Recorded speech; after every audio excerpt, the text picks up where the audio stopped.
அனைவருக்கும் வணக்கம். Sub inspector எக்ஸாமுக்கு இந்த பிஎஸ்டிஎம் இஷ்யூ வந்து ரொம்ப ஒரு ப்ராப்ளமா போயினே இருக்கு. ஆக்சுவலா இந்த பிஎஸ்டிஎம் தொடர்பான கேஸ் போட்டதே சப் இன்ஸ்பெக்டர் ஸ்டூடெண்ட் தான் போட்டாங்க.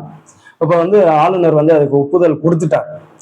இப்போ இதுல ரெண்டு விஷயம், முக்கியமான விஷயம் இருக்கு. ஒன்று வந்து வருங்காலத்துல பிஎஸ்டிஎம் வந்து யூஸ் பண்ணலாம். ரெண்டாவது விஷயம், சப் இன்ஸ்பெக்டருக்கு இந்த பிஎஸ்டிஎம் வந்து, அதாவது டிபார்ட்மெண்ட் கேண்டிடேட்டுக்கு இந்த பிஎஸ்டிஎம் பொருந்துமா அப்படின்ற கேள்வி இருக்கு. நான் இதுக்கு வந்து நல்லா கிளியரா உங்களுக்கு எக்ஸ்பிளனேஷன் பண்றேன். ஸ்கிப் பண்ணாம நல்லா மூஷா பாருங்க, உங்க ஃப்ரெண்ட்ஸ் எல்லாருக்கும் ஷேர் பண்ணுங்க. இப்போ பிஎஸ்டிஎம்ன்றது 2010 கொண்டு வந்தாங்க. அப்ப 2010 தமிழ் வழி கல்வி படித்தவங்களுக்கு 20% வந்து முன்னுரிமை கொடுக்கணும் அப்படின்னு, இடஒதுக்கீடு கிடையாது, முன்னுரிமை கொடுக்கணும் அப்படின்றதுக்காக அரசாங்கத்தால கொண்டு வந்தப்ப, அப்ப ஆரம்பத்துல டிகிரி மட்டும் தமிழ் மீடியத்துல படிச்சிருந்தா போதும்னாங்க. அதுக்கப்புறம் ஃபர்ஸ்ட் ஸ்டாண்டர்ட்ல இருந்து டிகிரி வரைக்குமே நீங்க தமிழ் மீடியத்துல பிஎஸ்டிஎம் சர்டிஃபிகேட் வாங்கி அப்லோட் பண்ணணும் அப்படின்னாங்க. ஆக்சுவலா ஆரம்ப ஸ்டேஜ்ல எப்படின்னா, பிஎஸ்டிஎம் யூஸ் பண்ணி வேலைக்கு போனவங்க திரும்ப அந்த பிஎஸ்டிஎம் வச்சு போகலாம்.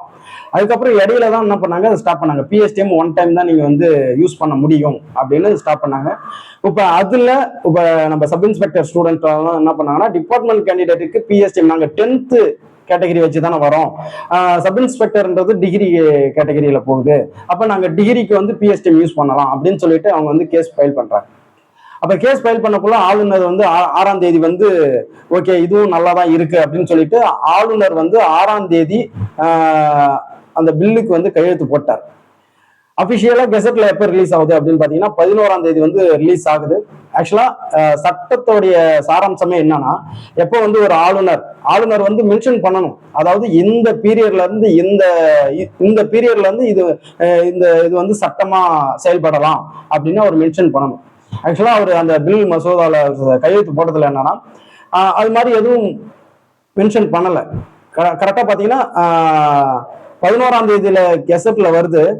அவர் எப்ப கையெழுத்து போட்டு கெசட்ல வருதோ அந்த தேதியில இருந்துதான் அது வந்து சட்டமா ஆகுது. அவர் வந்து ப்ரீவியஸ் 2025 சப் இன்ஸ்பெக்டர் அவங்களுக்கு வந்து இது பொருந்தும் அப்படின்னு அவர் எதுவுமே மென்ஷன் பண்ணல. இது மென்ஷன் பண்ணிருந்தாங்க அப்படின்னா இது பொருந்தும். அப்ப எப்ப 11ஆம் தேதி வந்து கெசட்ல வந்துச்சோ அதுக்கு முன்னாடி இருக்கிறவங்களுக்கு அவர் வந்து ஒரு விதிவிலக்கு, அதாவது ஒரு சட்ட திருத்தம் பண்ணியிருக்கிறாங்க. அந்த ஆக்ட்ல வந்து ஒரு திருத்தம் பண்ணியிருக்கிறாரு. 3(1) அப்படின்றதுல என்ன பண்ணியிருக்கிறாங்க அப்படின்னா, நீங்க வந்து இப்ப பிசிக்கு போறீங்க அப்படின்னா, இப்ப ஒண்ணும் இல்லை, பிசில இருக்கிறவங்க இப்ப ஃபயருக்கு போறாங்க அப்படின்னா அதே கிரேடு பே, அப்ப அவங்களுக்கு வந்து பிஎஸ்டிஎம் வந்து எலிஜிபிள் ஆகாது. இதே அவங்க ஹையர் போஸ்டிங் போறாங்க அப்படின்னா அவங்களுக்கு எலிஜிபிள் ஆகும். பிஎஸ்டிஎம் எப்படி எலிஜிபிள் ஆகும் அப்படின்னா, இப்ப பிசில இருக்கிறவங்க சப் இன்ஸ்பெக்டர் எழுதுறாங்க அப்படின்னா அவங்களுக்கு கம்பல்சரி என்ன ஆகும்னா பிஎஸ்டிஎம் வந்து எலிஜிபிள் ஆகும். அப்ப ஹையர் பே லெவலுக்கு வந்து பிஎஸ்டிஎம் வந்து எலிஜிபிள் ஆகும் அப்படின்னு ஒரு திருத்தம் பண்ணியிருக்கிறாரு. ஈக்குவலான கிரேடு பேக்கு வந்து எலிஜிபிள் ஆகாது அப்படின்னு கன்ஃபார்மா தெரியும். இதுல முக்கியமான விஷயம் என்னன்னா, இந்த 11ஆம் தேதியில இருந்து இதுக்கு முன்னாடி இருக்கிற நோட்டிபிகேஷன் கால் ஃபார் எதுக்குமே இவர் போட்ட மசோதா வந்து எதுவுமே ஆகாது, அப்ளை ஆகாது. அப்ப அவர் 11ஆம் தேதியில இருந்து அதுக்கப்புறம் தான் என்ன ஆகும், இதுக்கப்புறம் வர்ற நோட்டிபிகேஷன்ல தான் இந்த சட்ட விதி பொருந்தும் அப்படின்னு கொடுத்துருக்காங்க.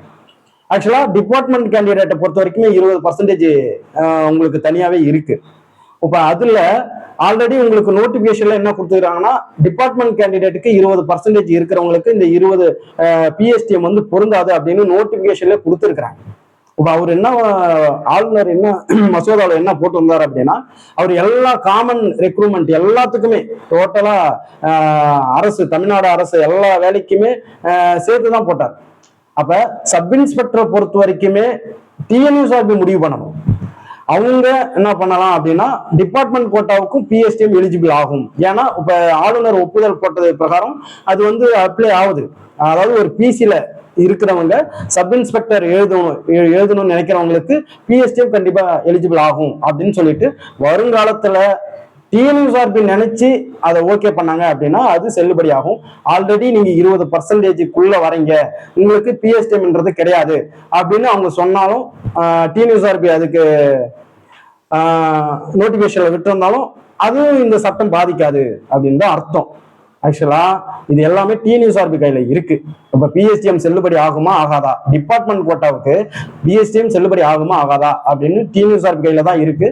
அவர் என்ன சொல்லிட்டாருன்னா காமனான ரெக்ரூட்மெண்ட்டுக்கு சொல்லிட்டாரு. இப்ப டிபார்ட்மெண்ட் கேண்டிடேட்டுக்கு வந்து 5 வருஷம் சர்வீஸ் பண்ணணும். அதுக்கு முன்னாடி பிசியில வந்தவங்க எல்லாருக்குமே வந்து அந்த டிபார்ட்மெண்ட்டுக்கு வந்து எலிஜிபிள் கிடையாது. அப்ப அவங்க எல்லாருமே வந்து காமன், அதாவது ஓப்பன் கேட்டகரியில இருக்கிறவங்க. இப்ப அவங்க வந்து சப் இன்ஸ்பெக்டர் எக்ஸாமுக்கு எழுதக்குள்ள பிஎஸ்டிஎம் எலிஜிபிள் ஆகும். இப்ப டிபார்ட்மெண்ட் கேண்டிடேட் இருக்கவங்க ஆல்ரெடி 20% 5 வருஷம் சர்வீஸ் பண்ணிட்டு 20% அந்த இதுக்கு வரீங்க. அப்ப அவங்களுக்கு பிஎஸ்டிஎம் வேண்டும் வேணாம் அப்படின்றது டிஎன்யூஎஸ்ஆர்பி தான் முடிவு பண்ணணும். புரியுதுங்களா? இதை நான் சொல்றது உங்களுக்கு நல்லாவே புரியும்னு நினைக்கிறேன். ஏன்னா இது எல்லாமே டிஎன்யூஎஸ்ஆர்பி கையில தான் இருக்கு. ஆளுநர் ஒப்புதல் போட்டது என்ன அப்படின்னா, ஒரு காமன், அதாவது கிரேடு பே வந்து காமனா இருக்கிறதுக்கு பிஎஸ்டிஎம் எலிஜிபிள் ஆகாது. ஆனா அதுக்கு மேல இருக்கிற ஊதியத்துக்கு நீங்க வந்து அப்ளை பண்ணீங்க அப்படின்னா, இப்போ குரூப் 4ல இருக்கிறவங்க குரூப் 2 குரூப் 1க்கு பிஎஸ்டிஎம் எலிஜிபிள் உண்டு. அதே நீங்க ப்ரொமோஷன்ல போயிட்டீங்க அப்படின்னா அந்த கேட்டகரிக்கு வராது. இப்போ குரூப் 4ல வந்து நீங்க குரூப் 2 கேட்டகரிக்கு சம்பளம் வாங்குறீங்க அப்படின்னா நீங்க குரூப் 2 வந்து பிஎஸ்டிஎம் யூஸ் பண்ண முடியாது. அது மாதிரி ஈக்குவல் கிரேட் பேக்கு வந்து நீங்க பிஎஸ்டிஎம் யூஸ் பண்ண முடியாது. அதுக்கு மேல உள்ளவங்களுக்கு நீங்க பிஎஸ்டிஎம் யூஸ் பண்ணலாம். இப்போ உங்களுக்கு டிபார்ட்மெண்ட் கேண்டிடேட்டை பொறுத்த வரைக்குமே பிஎஸ்டிஎம் இருக்கணும் வேணாம் அப்படின்னு முடிவு பண்றது அது டிஎன்யூஎஸ்ஆர்பி நோட்டிபிகேஷன் கையில தான் இருக்கு. அவங்க அதாவது ஆளுநர் ஒப்புதல் கொடுத்தது வந்து அந்த ஓப்பன் சோர்ஸுக்கு தான். புரியுதுங்களா?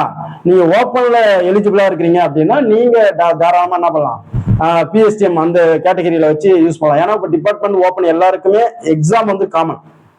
அதனால நீங்க ஓப்பன்ல தான் இருக்கிறீங்க அப்படின்னா ஓப்பனுக்கே நீங்க தாராளமா பண்ணலாம். அப்படி இல்லை டிபார்ட்மெண்ட் கோட்டாக்கு வேணா அந்த 20%க்குள்ள வருது. அப்ப அந்த 20%க்குள்ள வர்றவங்களுக்கு டிஎன்யூஎஸ்ஆர்பி முடிவு பண்ணும். புரியுதுங்களா? Okay, thank you.